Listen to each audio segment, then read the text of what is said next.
pressed it.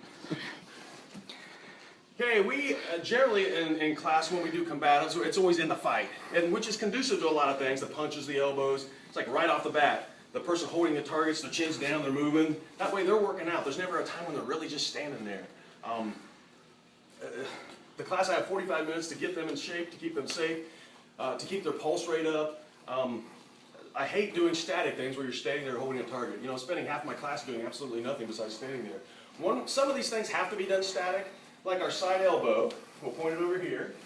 You come to this angle and get it down, Phil. Come over right here. Our side elbow, I would not teach it or have the students do it this way. Throw a side elbow and reset. Throw a side elbow. Okay, you see how he's just standing there. Okay, I want him to do some work. So the way we're going to do this is, as soon as she throws the side elbow, you whip over to the other side. She has to throw one that direction. You whip over to this side. You're never standing still. And your cue is when that's pointed at you. That represents somebody about to punch. And go.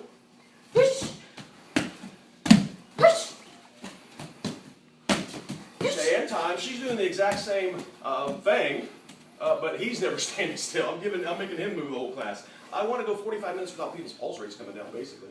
And then, of course, we would add this to, after the elbow, hit him a bunch more times. I don't give them specifics when I don't have to, attacks. Make it up. I love to see level 1 people think about what's open, what should I do? So I just want 6 or 7 more attacks. Elbows, punches, knees, and he whips over to the other side. As soon as it's there, she goes again. And time. Again, you can see how she's really working out now. This is where we're going to spend most of the time in the class, and he's still working out and getting hit and most messed around. Even adding to that, which is an even more of a workout for the pad holder, after you whoop on him a few times, I want him dumped in the Achilles stomp. This is where we'd spend most of the time on side elbow day, right here.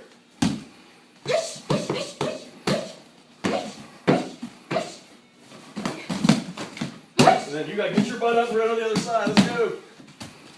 And time. And time. Figure out ways when it's a technique that calls for a static stance, or a neutral stance, I should say. It could be elbow behind, elbow to the side. Figure out a way that this guy isn't just standing there for half the class doing nothing. Thank you.